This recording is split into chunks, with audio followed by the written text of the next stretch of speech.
रमन्ते इति रामः, अर्थात जो रोम रोम में कण कण में रमता है वही राम है। श्री राम ऐसे ही भारत के कण कण में विद्यमान है। भारत के चारों दिशाओं में बने राम मंदिर भारतीय जनमानस की राम के प्रति आस्था का प्रमाण है। इसीलिए भारत में सबसे ज्यादा गांव राम नाम पर है। नक्शे के ये लाल बिंदु राम नाम पर बसे हुए शहर, गांव, कस्बे और मोहल्ले को दर्शा रहे हैं। दिवाली से लेकर दशहरे तक भारत के सभी बड़े त्योहार श्री राम से जुड़े हैं। संस्कृत में रामायण, हिंदी में रामचरितमानस से लेकर बांग्ला में कृत्तिवास रामायण हो या तमिल में कंब रामायण, राम कथा भारत की हर भाषा, हर क्षेत्र, हर आम जीवन का हिस्सा है। लेकिन राम के मूल्य और राम की मर्यादा तो मात्र भारत के लिए ही नहीं, सारे संसार के लिए है।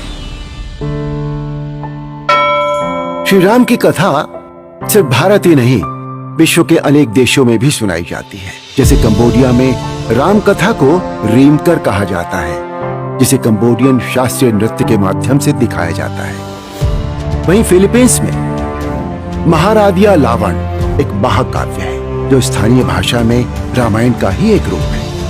इतना ही नहीं, इंडोनेशियाई रामायण को यूनेस्को तक ने मान्यता दी है। यहाँ रामायण को काकावीन के नाम से लोग जानते हैं और भारत की तरह ही यहाँ भी राम कथा का मंचन होता है। थाईलैंड में सम्राट को राम कहा जाता है। साथ ही राम किएन यानी राम कथा यहाँ का राष्ट्रीय ग्रंथ है। इसी तरह कोरिया की एक बहुत बड़ी आबादी खुद को अयोध्या की राजकुमारी सूरीरत्ना का वंशज बताती है, जिन्होंने करीब 2000 वर्ष पहले कोरिया के राजा से विवाह किया था।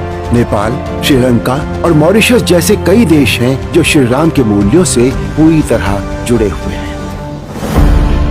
राम सिर्फ एक नाम नहीं बल्कि पूरी दुनिया के प्राण है। भगवान राम करोड़ों लोगों की आस्था, विश्वास का आधार है। कुछ लोगों ने समय समय पर भगवान राम को काल्पनिक चरित्र बताने की, उनके अस्तित्व पर प्रश्न उठाने की भरपूर कोशिश की, परंतु वो भी जान गए हैं और मान भी गए हैं कि राम तो रग रग में बसे हैं, जग जग में बसे हैं। राम राम राम बोलो जय श्री राम।